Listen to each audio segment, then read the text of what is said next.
Estamos en vivo, en vivo, en vivo.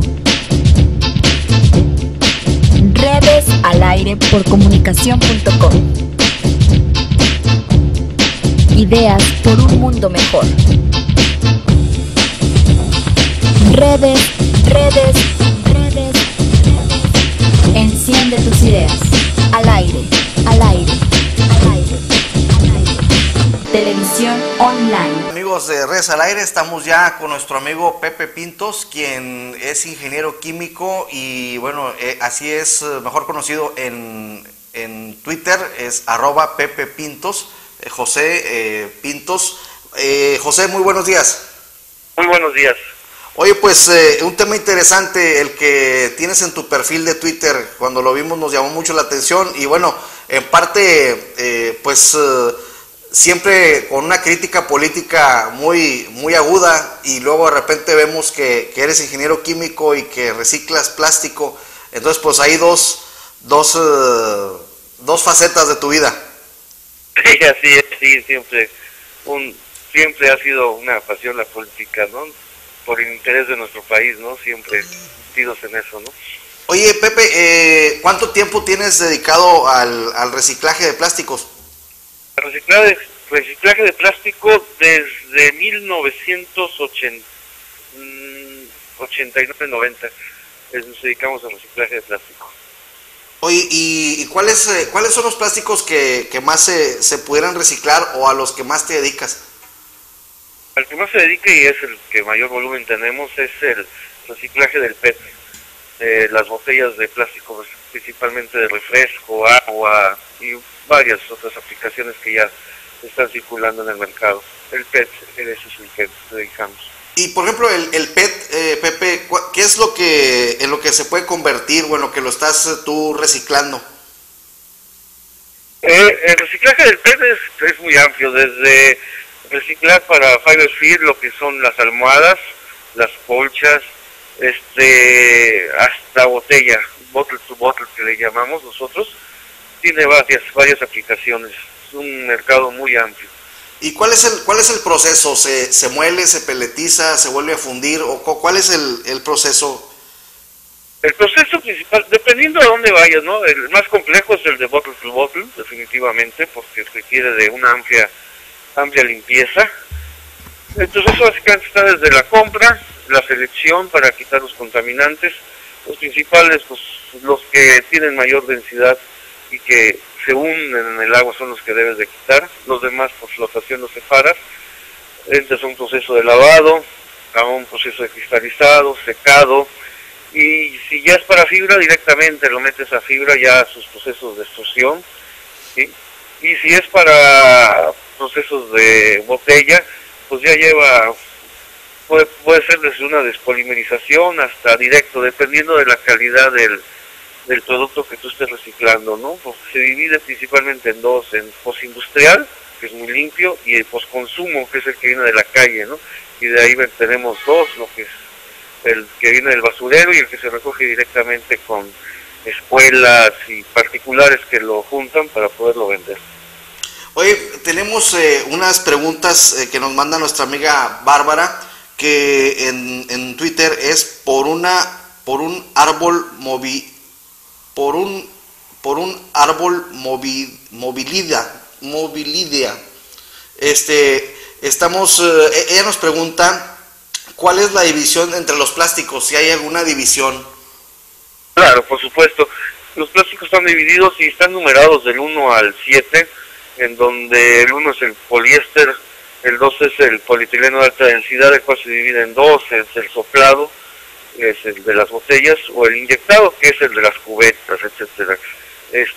Tenemos el número 3, que es el PVC, el 4, que es polietileno de baja densidad, el 5, que es el polipropileno, el 6, que es el poliestireno, y el 7, que son otros. Ahí es una amplia gama, ¿no? Ahí ya meten hasta el 7, que son desde el policarbonato hasta lo que sea, ¿no? Ahí lo meten, ¿no? Es amplio el número 7. Nos pregunta, ¿cuál es el mejor reciclado de PET para hacer un textil? El mejor reciclado de PET para hacer un textil, nosotros estamos hablando para hacer un textil, es básicamente el separar las impurezas siempre tiene que tener menos de 200 partes por millón de PVC, que es el mayor contaminante, PVC o cualquier otro contaminante que tenga mayor densidad de uno y que se hunda en el agua junto con el PET. De ahí es el proceso de lavado para quitar impurezas, que es tierra, vidrio, todo lo que lleva y que puede afectar. El cristalizado, que es una parte muy importante, y el secado para llevarlo a un porcentaje de menos de 0.05 partes por millón de agua, ¿no? Oye, y en tu caso, ¿lo reciclas hasta qué punto? ¿Lo dejas convertido en materia prima para hacer otros productos o ya tú haces subproductos? No, nosotros nos dedicamos a lo que es la recolecta, la separación y la molienda. Y ahí nos quedamos. Nosotros lo molemos.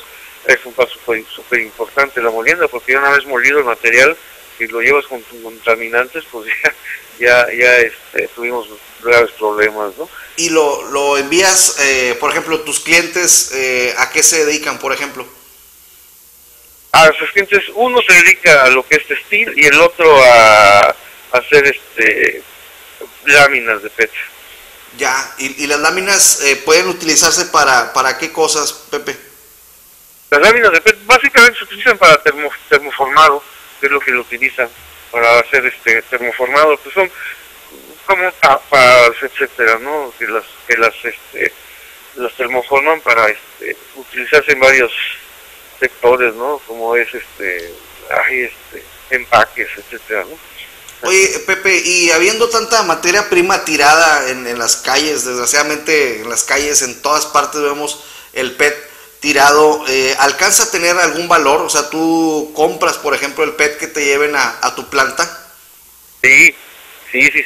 Nosotros tenemos desde un viejito que se llama Joaquín, que nos lleva 20 kilos casi todos los días y con eso come el señor, hasta comprar una tonelada, ¿no? Que lleva una camioneta, y muchas de las funciones que ahorita estamos desarrollando y que ya existen, ya los teníamos y lo estamos incrementando, es la compra en la calle precisamente, el fomentar que la gente lo junte, y sí, la gente se interesa, hay gente que por necesidad, gente que por conciencia ecológica lo hace, y gente que por necesidad, que de ahí tiene una entrada de ingresos, lo recoge y nos lo vende. Por supuesto, es una fuente importantísima. Oye, ¿y en cuánto anda la tonelada? La tonelada pues depende de la calidad, ¿no? Anda alrededor de los 7 pesos. ¿7 pesos tonelada? No, 7 pesos por kilo. ¿A 7 pesos por kilo? Sí, es por kilo. Y entonces la calidad depende de qué tan pues qué tan malo esté, es decir, en sus condiciones de intemperie y tierra sucios, o tiene una calidad también el calibre. No, depende de la suciedad, definitivamente la calidad de las impurezas que pueda llevar. Estamos hablando que se puede llegar a tener desde un 10% hasta un 40% de desperdicio, dependiendo de cómo estés tomando o de dónde estés tomando el PET. Y pues así te lo pagan también, ¿no? Porque tiene diferentes problemas, ¿no? Entre la tierra que lleve, el agua que lleve, ¿sí? Eso es lo que también te califican para que te puedan pagar más o menos, ¿no? El material. Oye, Pepe, ¿y hay muchas empresas como la tuya reciclando en la República? ¿No tienes ese dato? Sí, no tengo el dato, de la verdad no tenemos el dato porque no, pues la mayoría de los que nos dedicamos a reciclar estamos, no estamos en una sociedad, no estamos en una asociación, en una cámara, nada, ¿no? Entonces no hay un registro realmente tangible que nos diga qué tanto. Pero en cada ciudad que tú vayas importante hay alguien que está reciclando, ya sea empacando, moliendo, pero siempre hay presencia de reciclado de PET en toda la República. Para alguien que quisiera poner una empresa como la tuya de molienda, como hay alguna cantidad para, por ejemplo, en una producción mediana, para decir, bueno, se requiere tanto para hacer una planta? Sí, y al mínimo 50,000 kilos que puedan tener de acopio. Aquí el principal problema es el acopio. Ajá. El acopio, a partir de ahí, pues conocer el proceso, pero Si tú superas el acopio y tienes asegurado por unos 50,000 kilos, el ideal sería 100,000. De 100,000 para arriba, de 100,000 kilos para arriba al mes, es como tú pudieras tener una viabilidad en el negocio, ¿no? Menos te crean muchos problemas, desgastes, problemas de improductividad, que pues te van dañando, ¿no? Te van mermando las utilidades y pues hasta puede llegar a quebrar, ¿no? Muchas empresas han nacido y han cerrado por lo mismo, ¿no? Entonces un promedio para estabilizar son 100,000 kilos. Sí, con 100,000 kilos podría estar hablando de una estabilidad. Y el equipo, Pepe, para producir estos 100,000 kilos, ¿es muy costoso? Es costoso, sí, más sin embargo depende de lo que tú hagas. Si tú prensas, las prensas son un poco más baratas, tienes mayor realidad para poderte mover y lo vendes prensado. Y lo único que haces es separar por colores o a veces hasta mixtos, tratas de separar lo que es polietilenos, PVCs, y lo único que vendes es el PET, ¿no? Y el proceso de prensado es el más fácil. Y si tú te dedicas a exportar, ya la prensa sería muy cara, porque tendrías que hacer prensas para hacer pacas de 500 kilos, que son calidad de exportación, y esos muy pocos la tienen, ¿no? Avangar, que es la compañía más importante en México, y otras, ¿no? La molienda depende mucho. Si es un molino chino usado, te puede costar 250,000 pesos hasta 1,5 millones de pesos, dependiendo el tamaño del molino y la calidad del molino, ¿no? Sí. Hoy me está preguntando un amigo en Twitter, nos dice, ¿le puedes preguntar cuál es el promedio para estabilizarse pero con polietileno? Con polietileno, y el polietileno tiene un problema. El polietileno viene siendo un subproducto cuando tú estás sacando, si haces el soplado, cuando tú estás sacando el PET, y el precio está muy castigado, no sabría decirte, o sea, se tiene que tener mucho cuidado en la compra y en la venta, porque es un producto que tiene muy poco margen. Ya. Sin embargo, se mueve bastante, ¿eh? Y entonces el caballito de batalla, por así decirlo, es el PET. Es el PET, el caballito de batalla, sí es. Pues que en realidad es una cuestión muy loable, porque pues la materia prima está por todos lados y qué bueno que por tu conducto pues mucha gente tenga un modo de vida pues donde esté limpiando por un lado las ciudades, limpiando por un lado todos los terrenos y pues por otro lado sacando un buen dinerito para subsistir. Así es. Y lo que más justo nos ponemos es con la gente, ¿no? De las colonias populares y todo, las ganas que le ponen para poder tener su dinerito cada vez que van juntando este material. Y nos pregunta también Bárbara que si hay algún avance ahí, por ejemplo, en donde tú estás, con respecto a en las escuelas, en cuanto a la separación de los plásticos. Sí, cómo no, sí, es bastante importante, ¿eh? Nos van a visitar bastantes maestros, las otras compañías se dedican a sacar en las escuelas, cada vez es más fuerte las campañas en las escuelas y va ganando terreno, además de que las escuelas ven también ahí una entrada de dinero extra para comprarse que sus computadoras o sus cosas que les hagan falta, muy importante, y creciendo, yo creo, de manera importante el acopio de plástico en las escuelas. Oye, Pepe, ¿y la gente a la que tú le vendes produce aquí en México? ¿Aquí en México mismo hace sus productos? Es decir, es las tablas estas que nos comentas, las láminas de PET y los textiles. Sí, aquí es. Sí, yo me he dedicado principalmente no a exportar, sino a venderle a nuestros clientes aquí en México. En México es donde hemos estado vendiendo y se dedican a la fibra y todo. Y es un mercado más estable. De repente el mercado para exportar es un poco complicado, ¿no? Te cae y te quedas sin material y no tienes a quién venderle, ¿no? Pues es importante esto que comentas tú, porque siempre la visión casi siempre es hacia afuera y esto que estás promoviendo pues es fortalecer precisamente el mercado interno y que aquí mismo la materia prima tú la recoges, tú la procesas, se la pasas a otra persona o otra empresa y hacen el producto ya terminado. Esto es importantísimo porque estando dependiendo tanto de los mercados extranjeros y concretamente del gringo o del estadounidense, pues hemos tenido grandes problemas en las crisis globales, ¿no crees? Así es. Y aquí este mercado de reciclado básicamente depende mucho del mercado chino. Se vende también en Estados Unidos, es muy importante, pero el mercado chino es el que manda, el que domina, el que dice el precio. Es muy importante el mercado chino. Y no es para que nos regresen materiales, es para consumo interno de ellos. Claro, es que son tantos y es tan bollante ahorita su situación que lo que requieren es materia prima de todo, ¿no? Así es, de todo. Sí, están muy bravos, la verdad. Y esa es una pregunta también que nos hacía nuestra amiga Bárbara, quien desde ayer estaba muy activa en estos temas. Y y entonces China, los productores mexicanos, gran parte de ellos se está mandando hacia Asia. Así es. Mira, se exporta entre todos los países, más o menos hay un dato de que se exporta 60%. Yo pienso que es un poco más, por lo mismo que te digo, no hay una fortaleza en los datos. A China, ¿no? Poco Estados Unidos, pero China es principalmente. El 70% de estar exportándose de este producto del PET, y el 30% se queda en el mercado nacional, y que ha ido creciendo bastante. Deja de decirte que sí ha ido creciendo en los últimos años, los últimos 5 años ha crecido bastante el consumo interno en México, fortaleciéndose la integración de la cadena productiva, que es muy importante. La verdad que sí ha crecido en México muy bien. Pues sí, máxime cuando vamos a cualquier parte y hay una botella de PET tirada, esa es la constante muchas veces en México, y qué bueno que ahora la gente tengamos la oportunidad de salir a la calle y ponernos abusados y pues tener ahí un dinerito.